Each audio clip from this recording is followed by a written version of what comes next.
This is a CBS News special report. I'm John Dickerson in New York, where the closing bell on Wall Street just rang. The markets closed down. The Dow slid roughly 1,600 points. The S&P 500 fell more than 4.5%. And the Nasdaq dropped nearly 6%. This comes just a day after President Trump announced his new tariff plan, which begins Saturday to charge at least 10% on imports from every country. The president also announced even higher reciprocal tariffs from 60 countries he calls, quote, the worst offenders. And that those are places that export more to the U.S. than the U.S. exports to them. Mr. Trump called the plan America's, quote, declaration of economic independence. But Americans could pay the price for these new charges. With me now is Money Watch correspondent Kelly O'Grady. Kelly, so what's just your broadest response to what the markets have done today? Well, on a day like this, I always like to put it in perspective of how big of a loss this was. So you have to go back to 2020 for each of these three major indexes, the Dow, the S&P 500, and the Nasdaq, to see a single day that saw a greater loss. And so what does that mean?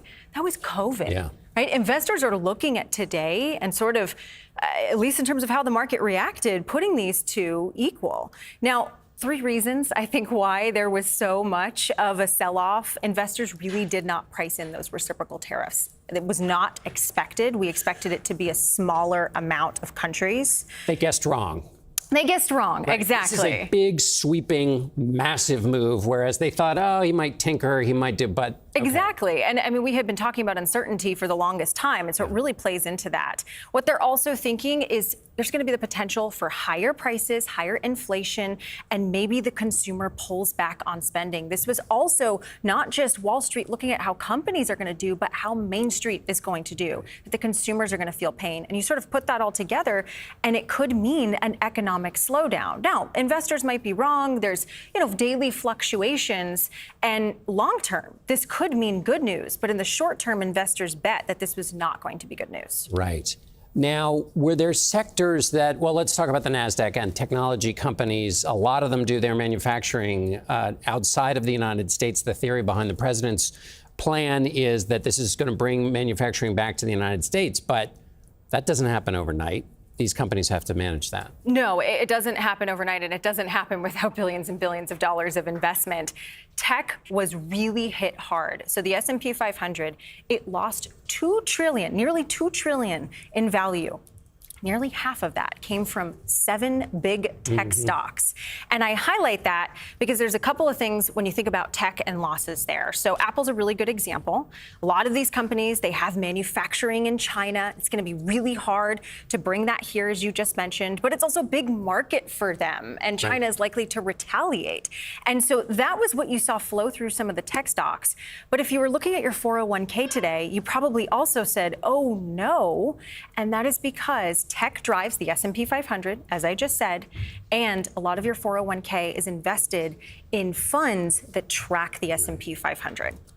I think investors best not look at their 401k on a day like this. Kelly, thank you. We're going to go to Nancy Cordes now at the White House. First, we're going to listen to the president, who spoke to reporters just an hour before the markets closed. And here's what President Trump had to say.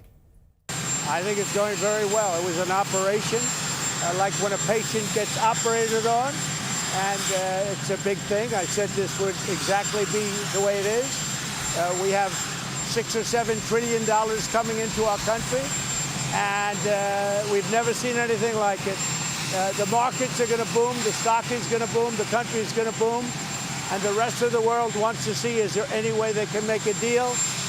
They've taken advantage of us for many, many years. For many years, we've been at the wrong side of the ball. And I'll tell you what, I think it's going to be unbelievable. Let's turn now to Chief White House correspondent Nancy Cordes. So, Nancy, that's a shortened version of what the president said yesterday in his much longer speech. What are you hearing from the White House here today? They did expect this, but then again, these are big numbers. The message from the president and everyone on down today here at the White House, John, is that this is a blip, nothing to see here. The patient is going to be much better off after this operation. They simply do not accept what most economists around the world, even right-leaning economists, are saying about these tariffs, which is that they will raise unemployment and raise prices for Americans. And for the president specifically, John, at this point, after today's losses, the stock market has dropped by about 10% since he took office about 2.5 months ago. This is the kind of thing that he predicted would happen when he was on the campaign trail if Kamala Harris were to win. It's one of the worst starts for any president in the modern era. Nancy Cordes at the White House. We're joined now by CBS News senior business and technology correspondent Jolene Kent. Jolene, you've been hearing from small businesses. What are you hearing? What do they think the future looks like? So many small businesses feel this sense of anxiety and worry about the future. They've already, John, been struggling when it comes to persistent inflation, high interest rates to borrow money, say to build out your business, and the ongoing softening of consumer confidence, consumer sentiment overall. So that's what they're already facing, plus that uncertainty about tariffs. Now, as we look ahead, a lot of these small businesses, I'm hearing that they are going to be pulling back on orders. There's confusion about what the tariffs and how they were actually calculated will impact their ability to get supplies when it comes to basic textiles across the board. And what's really interesting is we already hear from small businesses across the board, according to the National Federation of Independent Businesses, for example, which has, by the way, often been quite bullish on the Trump administration's agenda.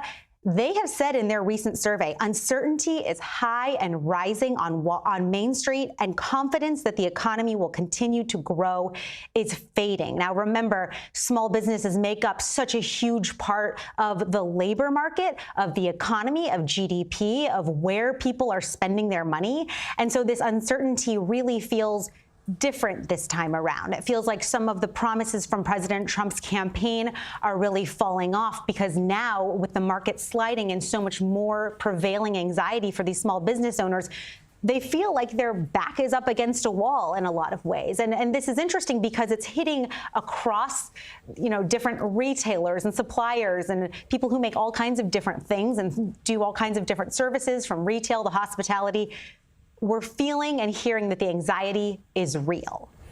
It's a great point, and the White House often makes the distinction between Wall Street and Main Street. They say Wall Street may have its own idiosyncrasies, but Main Street's where it's at. What you've just been describing is right in the center of Main Street, being felt both in Wall Street and Main Street. Jolene Kent, thank you very much.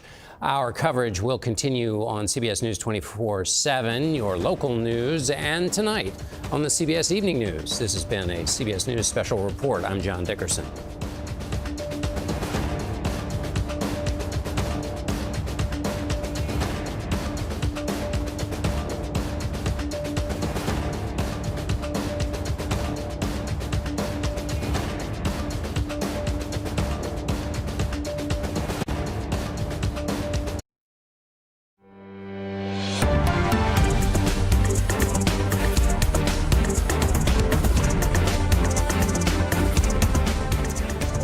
CBS News 24/7. I'm Juliette Goodrich. You've been watching a special report on the stock market taking a major hit a day after President Trump's sweeping tariff announcement.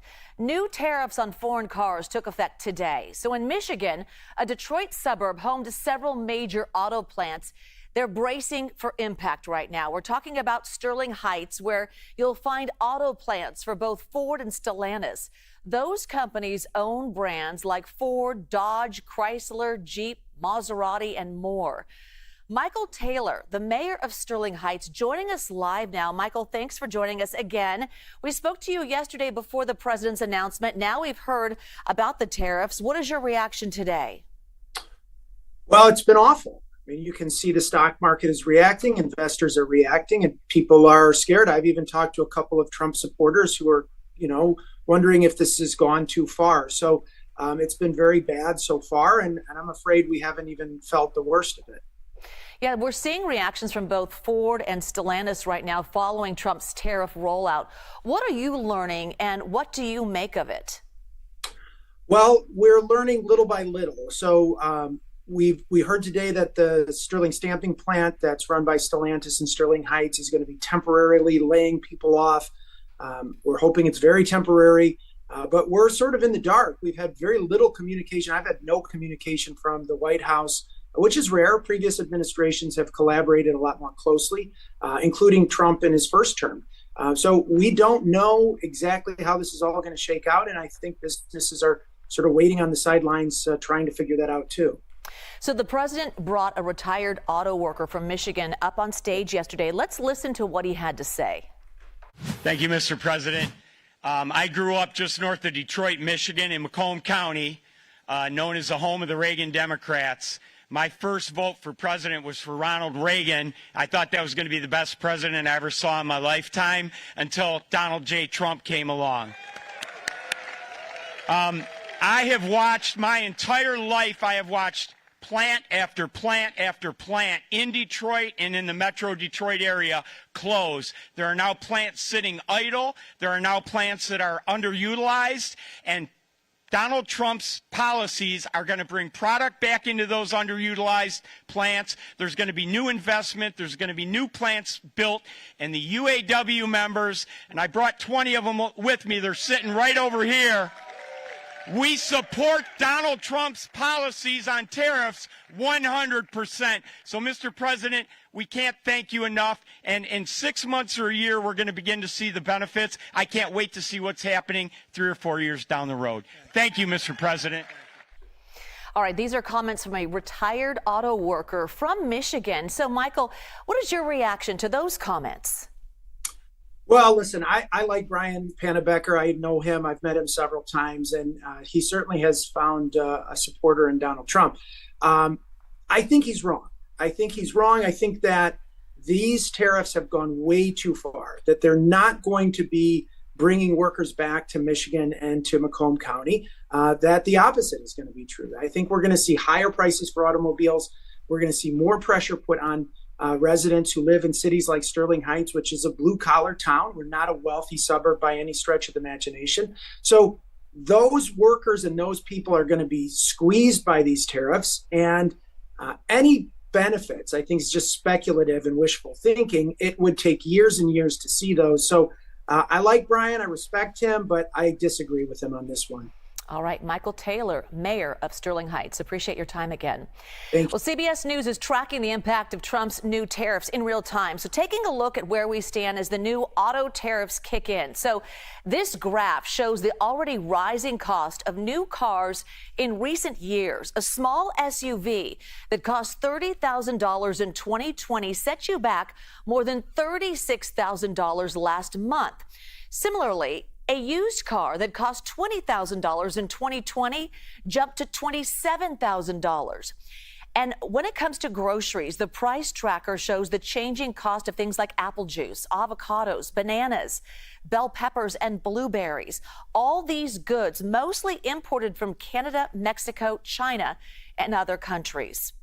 As Trump's tariffs take effect, you can track the changes in price for your go-to items at cbsnews.com/tariffs.